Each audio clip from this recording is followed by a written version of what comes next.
Somnifère, le podcast. Bonsoir à toutes et à tous, nous sommes le dimanche 18 septembre et Somnifère vous emmène ce soir dans les beaux quartiers de Paris avec une nouvelle aventure d'Arsène Lupin, le gentleman cambrioleur. Arsène Lupin se rend au beau milieu de la nuit dans un immeuble huppé de l'avenue Hoche dans l'intention de cambrioler le domicile d'une richissime comtesse, Léontine Zalti. Or, une fois introduit dans l'appartement, tout ne va pas tout à fait se passer comme prévu. C'est un récit de Maurice Leblanc intitulé « La perle noire ». Et juste avant cela, une séance de relaxation pour s'endormir avec quiétude en cultivant optimisme et gratitude. Je vous souhaite une excellente nuit et maintenant place à notre séance de relaxation. La séance de relaxation. On va refermer ensemble ce week-end et se préparer à s'endormir paisiblement pour affronter avec sérénité la semaine qui arrive.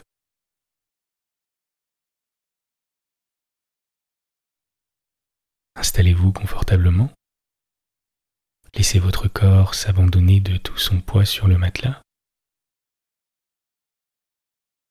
Mettez de côté toutes les petites choses du quotidien et quand vous le souhaitez, fermez les yeux. Il n'y a plus rien à faire, rien à penser, rien à planifier. L'heure est à la détente et tout le reste attendra demain. Prenez une profonde inspiration par le nez et faites en sorte de relâcher toutes les tensions à l'expire. Une seconde fois, on inspire profondément et on expire toutes les tensions. Laissez votre respiration tranquillement reprendre son rythme.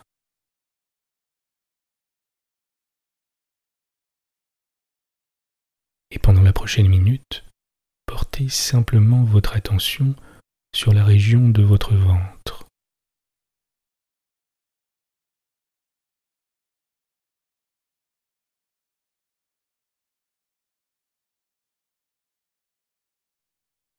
Et laissez-vous tranquillement bercer par ces mouvements.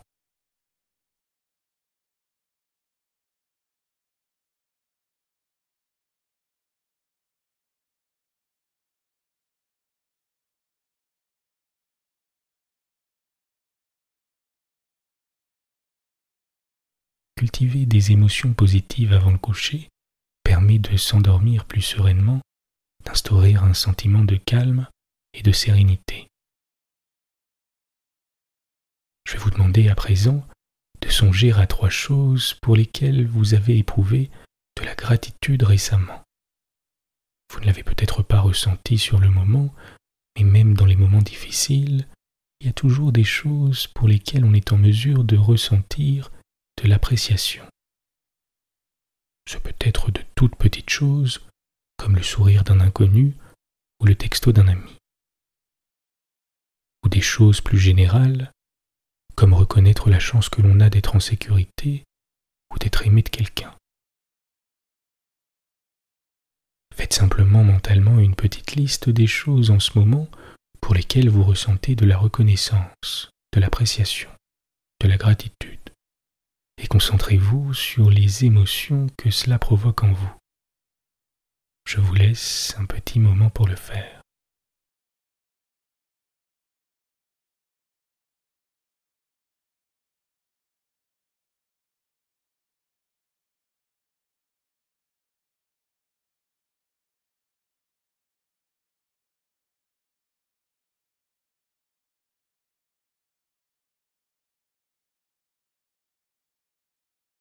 Laissez ce sentiment de gratitude s'installer, ce sentiment de calme et de sérénité prospérer.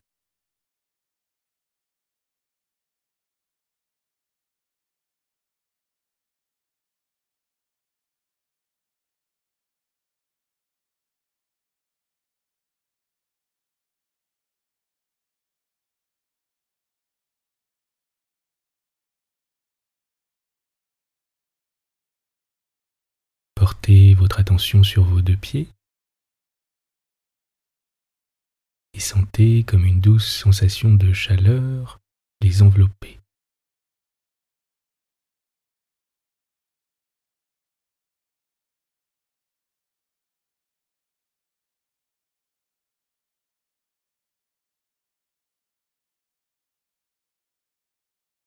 Laissez cette sensation remonter lentement vers vos chevilles,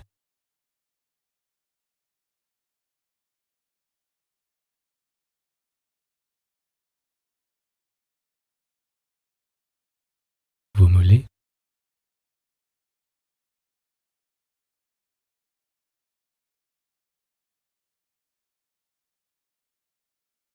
vos genoux,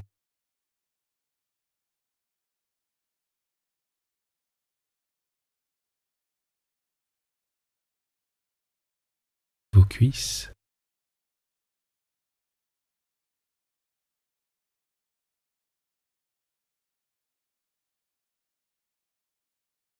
vos hanches,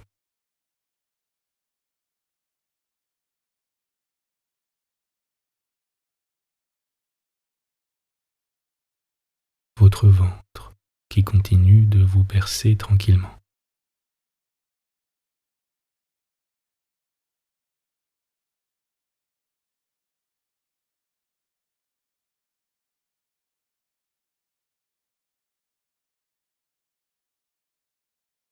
Votre poitrine et votre dos.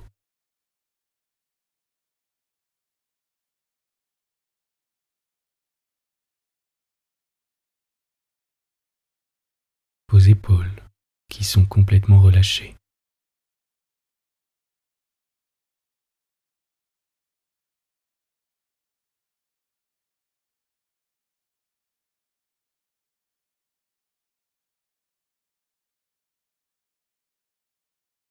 Laissez cette sensation de détente s'installer un peu plus à chaque expire.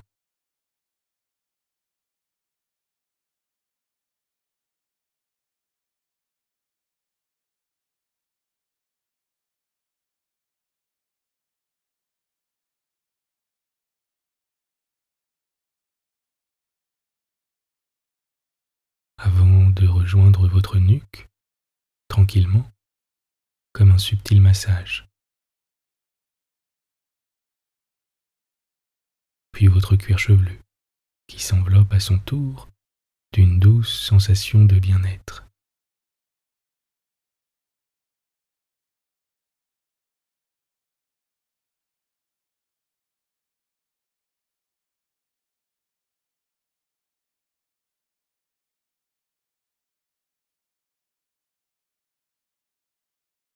Pendant un court instant, ne faites rien d'autre que de profiter de cet état de détente et de quiétude.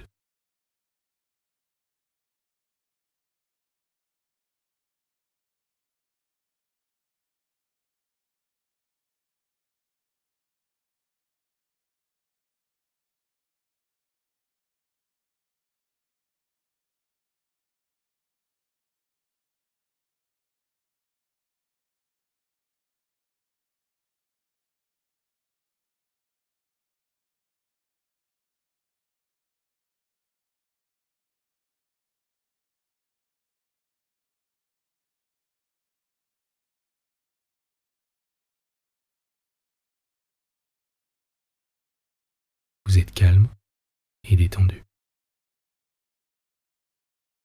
L'histoire du soir. Arsène Lupin et la perle noire. Un violent coup de sonnette réveilla la concierge du numéro 9 de l'avenue Hoche. Elle tira le cordon en grognant. « Je croyais tout le monde rentré. Il est au moins 3 heures. » Son mari bougonna. « C'est peut-être pour le docteur. » En effet, une voix demanda. « Le docteur Harel, quel étage ?»« 3e à gauche, mais le docteur ne se dérange pas la nuit. »« Il faudra bien qu'il se dérange. » Le monsieur pénétra dans le vestibule, monta un étage, 2 étages, et sans même s'arrêter sur le palier du docteur Harel, continua jusqu'au 5e. Là, il essaya 2 clés. L'une fit fonctionner la serrure, l'autre le verrou de sûreté. « À merveille, murmura-t-il, la besogne est considérablement simplifiée. Mais avant d'agir, il faut assurer notre retraite. Voyons, ai-je eu logiquement le temps de sonner chez le docteur et d'être congédié par lui? Pas encore. Un peu de patience. » Au bout d'une dizaine de minutes, il redescendit et heurta le carreau de la loge en maugréant contre le docteur. On lui ouvrit et il claqua la porte derrière lui. Or cette porte ne se ferma point, l'homme ayant vivement appliqué un morceau de fer sur la gâche afin que le peigne ne pût s'y introduire. Il rentra donc sans bruit à l'insu des concierges. En cas d'alarme, sa retraite était assurée. Paisiblement, il remonta les 5 étages. Dans l'antichambre, à la lueur d'une lanterne électrique, il déposa son pardessus et son chapeau sur une des chaises, s'assit sur une autre et enveloppa ses bottines d'épais chaussons de feutre. Ouf, ça y est, et combien facilement. Je me demande un peu pourquoi tout le monde ne choisit pas le confortable métier de cambrioleur. Avec un peu d'adresse et de réflexion, il n'en est pas de plus charmant. Un métier de tout repos, un métier de père de famille, trop commode même, cela devient fastidieux. Il déplia un plan détaillé de l'appartement. Commençons par nous orienter. Ici, j'aperçois le rectangle du vestibule où je suis.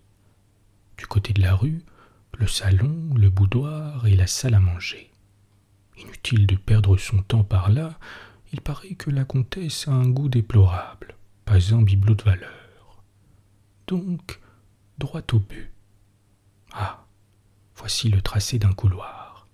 Du couloir qui mène aux chambres. À 3 mètres, je dois rencontrer la porte du placard aux robes qui communique avec la chambre de la comtesse. Il replia son plan, éteignit sa lanterne et s'engagea dans le couloir en comptant. 1 mètre, 2 mètres, 3 mètres, voici la porte. Comme tout s'arrange, mon Dieu. Un simple verrou, un petit verrou me sépare de la chambre, et qui plus est, je sais que ce verrou se trouve à 1,43 m du plancher. De sorte que grâce à une légère incision que je vais pratiquer autour, nous en serons débarrassés. Il sortit de sa poche les instruments nécessaires, mais une idée l'arrêta. Et si par hasard ce verrou n'était pas poussé? Essayons toujours pour ce qu'il en coûte. Il tourna le bouton de la serrure, la porte s'ouvrit. Mon brave Lupin, décidément la chance te favorise. Que te faut-il maintenant? Tu connais la topographie des lieux où tu vas opérer, tu connais l'endroit où la comtesse cache la perle noire. Par conséquent, pour que la perle noire t'appartienne, il s'agit tout bêtement d'être plus silencieux que le silence et plus invisible que la nuit. Arsène Lupin employa bien une demi-heure pour ouvrir la seconde porte, une porte vitrée qui donnait sur la chambre. Mais il le fit avec tant de précaution qu'alors même que la comtesse n'eût pas dormi, aucun grincement équivoque n'aurait pu l'inquiéter. D'après les indications de son plan, il n'avait qu'à suivre le contour d'une chaise longue. Cela le conduisait à un fauteuil, puis à une petite table située près du lit. Sur la table, il y avait une boîte de papier à lettres, et enfermée tout simplement dans cette boîte, la perle noire. Il s'allongea sur le tapis et suivit les contours de la chaise longue. Mais à l'extrémité, il s'arrêta pour réprimer les battements de son cœur. Bien qu'aucune crainte ne l'agitât, il lui était impossible de vaincre cette sorte d'angoisse nerveuse que l'on éprouve dans le trop grand silence. Mais il s'en étonnait, car enfin il avait vécu sans émotion des minutes plus solennelles. Nul danger ne le menaçait. Alors pourquoi son cœur battait-il comme une cloche affolée? Était-ce cette femme endormie qui l'impressionnait, cette vie si voisine de la sienne? Il écouta et crut discerner le rythme d'une respiration. il fut rassuré comme par une présence amie. Il chercha le fauteuil, puis par petits gestes insensibles, rampa vers la table, tâtant l'ombre de son bras étendu. Sa main droite rencontra un des pieds de la table. Enfin, il n'avait plus qu'à se lever, à prendre la perle et à s'en aller. Heureusement, car son cœur recommençait à sauter dans sa poitrine comme une bête terrifiée, et avec un tel bruit qu'il lui semblait impossible que la comtesse ne s'éveillât point. Il l'apaisa dans un élan de volonté prodigieux, mais au moment où il essayait de se relever, sa main gauche heurta sur le tapis un objet qu'il reconnut tout de suite pour un flambeau renversé. Et aussitôt un autre objet se présenta, une pendule, une de ces petites pendules de voyage qui sont recouvertes d'une gaine de cuir. Quoi? Que se passait-il? Il ne comprenait pas. Ce flambeau, cette pendule, pourquoi ces objets n'étaient-ils pas à leur place habituelle? Ah, que se passait-il dans l'ombre effarante? Et soudain, un cri lui échappa.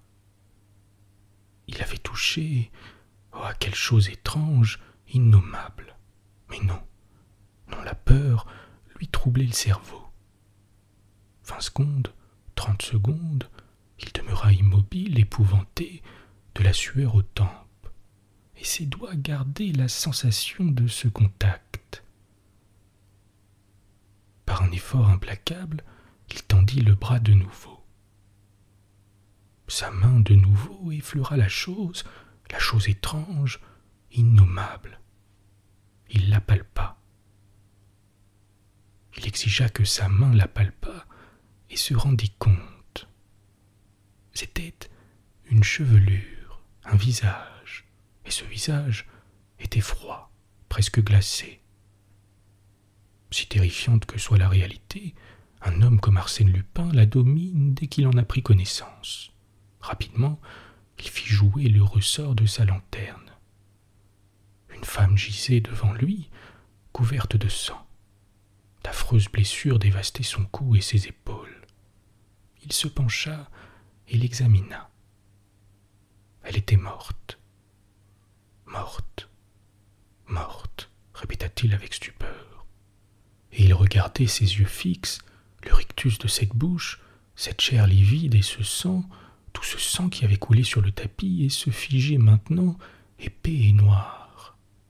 S'étant relevé, il tourna le bouton de l'électricité. La pièce s'emplit de lumière, et il put voir tous les signes d'une lutte acharnée. Le lit était entièrement défait, les couvertures et les draps arrachés. Par terre le flambeau, puis la pendule. Les aiguilles marquaient 11h20.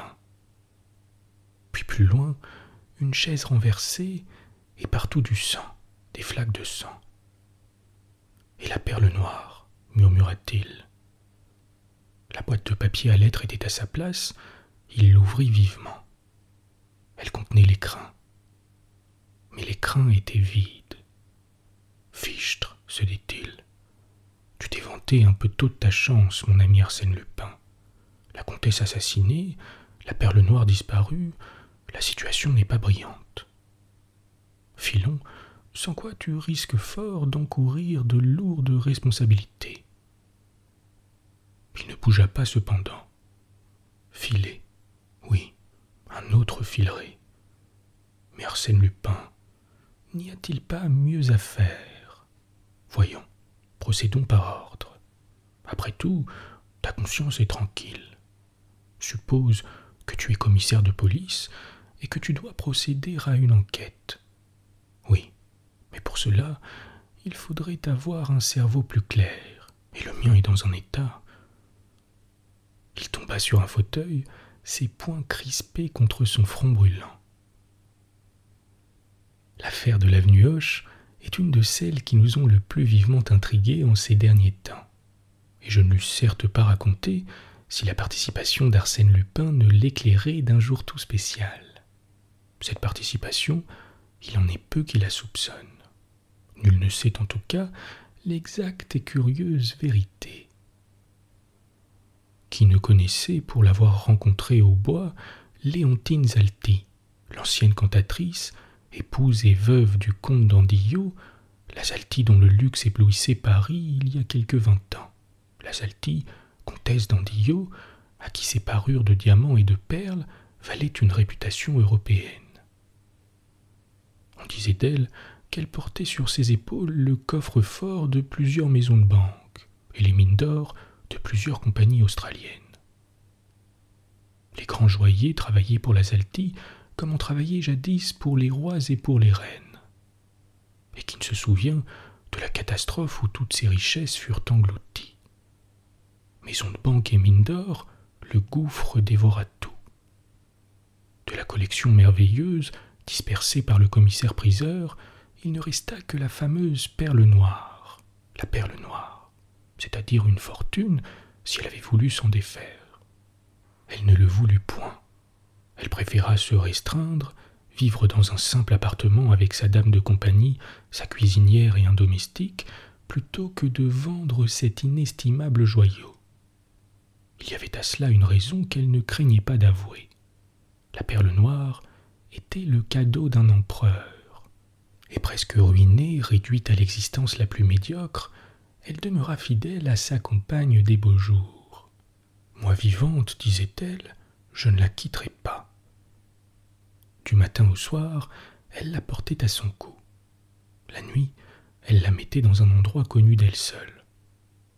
Tous ces faits rappelés par les feuilles publiques stimulèrent la curiosité, et chose bizarre, mais facile à comprendre pour ceux qui ont le mot de l'énigme, ce fut précisément l'arrestation de l'assassin présumé qui compliqua le mystère et prolongea l'émotion. Le surlendemain, en effet, les journaux publiaient la nouvelle suivante. On nous annonce l'arrestation de Victor Danègre, le domestique de la comtesse d'Andillot. Les charges relevées contre lui sont écrasantes. Sur la manche en lustrine de son gilet de livrée, que M. Dudouis, le chef de la sûreté, a trouvé dans sa mansarde, entre le sommier et le matelas, on a constaté des taches de sang. En outre, il manquait à ce gilet un bouton recouvert d'étoffe. Or ce bouton, dès le début des perquisitions, avait été ramassé sous le lit même de la victime. Il est probable qu'après le dîner, Danègre, au lieu de regagner sa mansarde, se sera glissé dans le cabinet aux robes et que par la porte vitrée, il a vu la comtesse cacher la perle noire. Nous devons dire que jusqu'ici, aucune preuve n'est venue confirmer cette supposition. En tout cas, un autre point reste obscur. À 7 heures du matin, Danègre s'est rendu au bureau de tabac du boulevard de Courcelles. La concierge d'abord, puis la buraliste ont témoigné dans ce sens. D'autre part, la cuisinière de la comtesse et sa dame de compagnie, qui toutes deux couchent au bout du couloir, affirment qu'à 8 heures, quand elles se sont levées, la porte de l'antichambre et la porte de la cuisine étaient fermées à double tour. Depuis 20 ans au service de la comtesse, ces deux personnes sont au-dessus de tout soupçon. On se demande donc comment Danègre a pu sortir de l'appartement. S'était-il fait faire une autre clé? L'instruction éclaircira ces différents points. L'instruction n'éclaircit absolument rien, au contraire. On apprit que Victor Danègre était un récidiviste dangereux, un alcoolique et un débauché qu'un coup de couteau n'effrayait pas. Mais l'affaire elle-même semblait, au fur et à mesure qu'on l'étudiait, s'envelopper de ténèbres plus épaisses et de contradictions plus inexplicables. D'abord, une demoiselle de Saint-Clèves, cousine et unique héritière de la victime, déclara que la comtesse, 1 mois avant sa mort, lui avait confié dans une de ses lettres la façon dont elle cachait la perle noire. Le lendemain du jour où elle recevait cette lettre, elle en constatait la disparition. Qui l'avait volée? De leur côté, les concierges racontèrent qu'ils avaient ouvert la porte à un individu, lequel était monté chez le docteur Harel. On manda le docteur. Personne n'avait sonné chez lui. Alors qui était cet individu? Un complice? Cette hypothèse d'un complice fut adoptée par la presse et par le public. Ganimard, le vieil inspecteur principal Ganimard, la défendait non sans raison. « Il y a du Lupin là-dessous, disait-il au juge. « Bah, ripostait celui-ci, vous le voyez partout, votre Lupin. »« Je le vois partout, parce qu'il est partout. » Dites plutôt que vous le voyez chaque fois où quelque chose ne vous paraît pas très clair. D'ailleurs, en l'espèce, remarquez ceci. Le crime a été commis à 11h20 du soir, ainsi que l'atteste la pendule. Et la visite nocturne, dénoncée par les concierges, n'a eu lieu qu'à 3h du matin. La justice obéit souvent à ces entraînements de conviction qui font qu'on oblige les événements à se plier à l'explication première qu'on en a donnée. Les antécédents déplorables de Victor Danègre, récidiviste, ivrogne et débauché, influencèrent le juge, et bien qu'aucune circonstance nouvelle ne vint corroborer les 2 ou 3 indices primitivement découverts, rien ne put l'ébranler. Il boucla son instruction. Quelques semaines après, les débats commencèrent. Ils furent embarrassés et languissants. Le président les dirigea sans ardeur. Le ministère public attaqua mollement. Dans ces conditions, l'avocat de Danègre avait beau jeu. Il montra les lacunes et les impossibilités de l'accusation. Nulle preuve matérielle n'existait. Qui avait forgé la clé, l'indispensable clé sans laquelle Danègre, après son départ, n'aurait pu refermer à double tour la porte de l'appartement? Qui l'avait vue, cette clé, et qu'était-elle devenue? Qui avait vu le couteau de l'assassin, et qu'était-il devenu? Et en tout cas, concluait l'avocat, prouvez que c'est mon client qui a tué. Prouvez que l'auteur du vol et du crime n'est pas ce mystérieux personnage qui s'est introduit dans la maison à 3h du matin. La pendule marquait 11h, me direz-vous. Et après, ne peut-on mettre les aiguilles d'une pendule à l'heure qui nous convient? Victor Danègre fut acquitté. Il sortit de prison un vendredi au déclin du jour, amaigri, déprimé par 6 mois de cellule. L'instruction, la solitude, les débats, les délibérations du jury, tout cela l'avait empli d'une épouvante maladive. La nuit, d'affreux cauchemars, des visions d'échafaud le hantaient. Il tremblait de fièvre et de terreur. Sous le nom d'Anatole Dufour, il loua une petite chambre sur les hauteurs de Montmartre et il vécut au hasard des besognes, bricolant de droite et de gauche. Vie lamentable. 3 fois engagé par 3 patrons différents, il fut reconnu et renvoyé sur le champ. Souvent il s'aperçut, ou crut s'apercevoir, que des hommes le suivaient, des hommes de la police, il n'en doutait point, qui ne renonçaient pas à le faire tomber dans quelque piège. Et d'avance, il sentait l'étreinte rude de la main qui le prendrait au collet. Un soir qu'il dînait chez un traiteur du quartier, quelqu'un s'installa en face de lui. C'était un individu d'une 40aine d'années, vêtu d'une redingote noire de propreté douteuse. Il commanda une soupe, des légumes et 1 litre de vin. Et quand il eut mangé la soupe, il tourna les yeux vers Danègre et le regarda longuement. Danègre pâlit. Pour sûr, cet individu était de ceux qui le suivaient depuis des semaines. Que lui voulait-il? Danègre essaya de se lever, il ne le put. Ses jambes chancelaient sous lui. L'homme se versa un verre de vin et emplit le verre de Danègre. « Nous trinquons, camarade ?» Victor balbutia.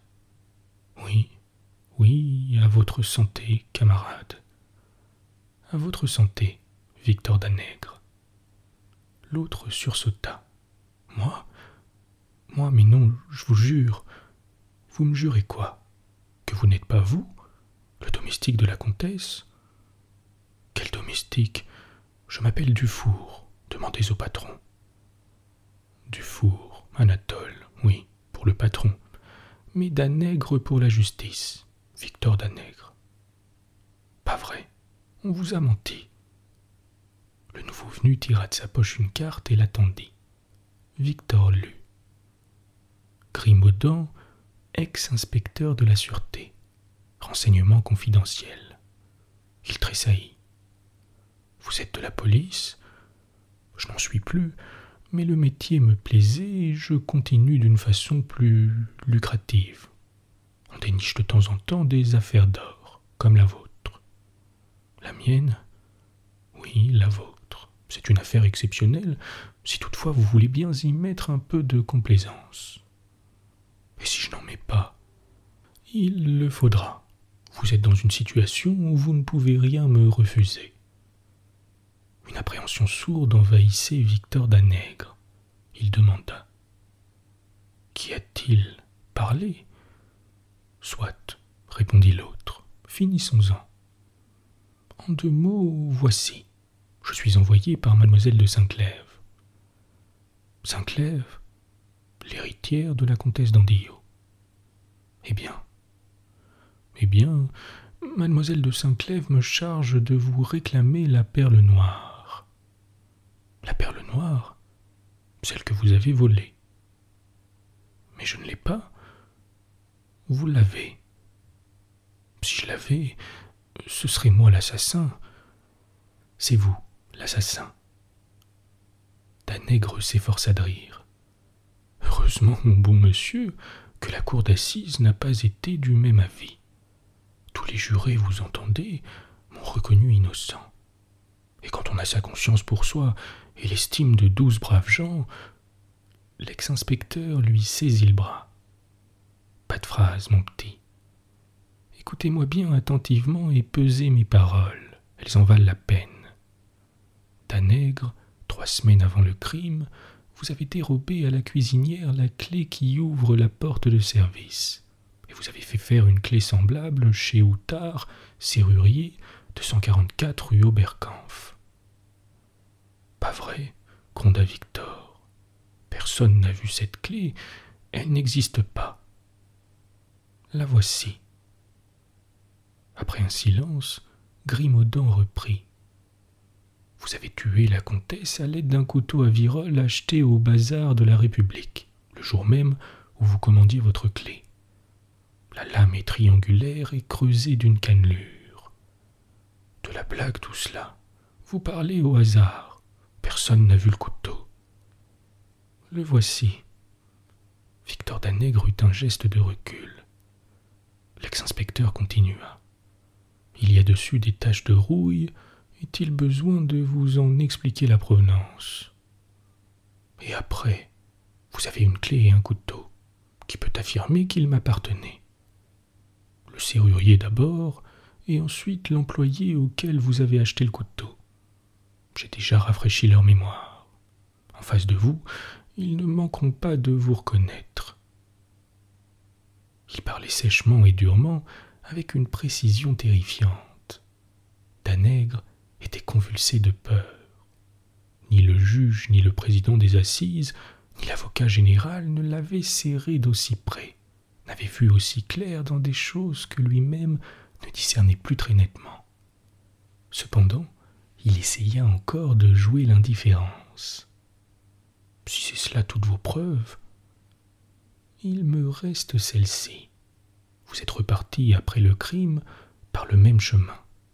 Mais au milieu du cabinet aux robes, pris d'effroi, vous avez dû vous appuyer contre le mur pour garder votre équilibre. Comment le savez-vous ? Bégaya Victor. Personne ne peut le savoir. La justice, non. Il ne pouvait venir à l'idée d'aucun de ces messieurs du parquet d'allumer une bougie et d'examiner les murs. Mais si on le faisait, on verrait sur le plâtre blanc une marque rouge très légère, assez nette cependant pour qu'on y découvre l'empreinte de la face antérieure de votre pouce tout humide de sang et que vous avez posé contre le mur. Or vous n'ignorez pas qu'en anthropométrie, c'est là un des principaux moyens d'identification. Victor Danègre était blême. Des gouttes de sueur coulaient de son front sur la table. Il considérait avec des yeux de fou cet homme étrange qui évoquait son crime comme s'il en avait été le témoin invisible. Il baissa la tête, vaincu, impuissant. Depuis des mois, il luttait contre tout le monde. Contre cet homme-là, il avait l'impression qu'il n'y avait rien à faire. entourant la perle, balbutia-t-il. « Combien me donnerez-vous » ? « Rien. »« Comment ? Vous vous moquez ? Je vous donnerai une chose qui vaut des mille et des centaines de mille, et je n'aurai rien. »« Si, la vie. » Le misérable frissonna. Grimaudan ajouta d'un ton presque doux. « Voyons, Danègre, cette perle n'a aucune valeur pour vous. Il vous est impossible de la vendre. À quoi bon la garder ? Il y a des reselleurs, et un jour ou l'autre, à n'importe quel prix, un jour ou l'autre, il sera trop tard. Pourquoi ? Pourquoi ? Mais parce que la justice aura remis la main sur vous, et cette fois, avec les preuves que je lui fournirai, le couteau, la clé, l'indication du pouce, vous êtes fichu, mon bonhomme. Victor s'étreignit la tête de ses deux mains et réfléchit. Il se sentait perdu, en effet irrémédiablement perdu, et en même temps, une grande fatigue l'envahissait, un immense besoin de repos et d'abandon. Il murmura. « Quand vous la faut-il ? » ?»« Ce soir, avant 1 heure. »« Sinon, je mets à la poste cette lettre où mademoiselle de Saint-Clèves vous dénonce au procureur de la République. » Danègre se versa de verres de vin qu'il but coup sur coup, puis se levant. « Payez l'addition. Et allons-y, j'en ai assez de cette maudite affaire. » La nuit était venue. Les deux hommes descendirent la rue Le Pic et suivirent les boulevards extérieurs en se dirigeant vers l'Étoile. Ils marchaient silencieusement, Victor très las et le dos voûté. Au parc Monceau, il dit « C'est du côté de la maison. » « Parbleu, vous n'en êtes sorti avant votre arrestation que pour aller au bureau de tabac. »« Nous y sommes, » fit Danègre d'une voix sourde. Ils longèrent la grille du jardin et traversèrent une rue dont le bureau de tabac faisait l'encoignure. Danègre s'arrêta quelques pas plus loin. Ses jambes vacillaient. Il tomba sur un banc. « Eh bien ?» demanda son compagnon. « C'est là. »« C'est là ? Qu'est-ce que vous me chantez ? » ?»« Oui, là, devant nous. »« Devant nous ?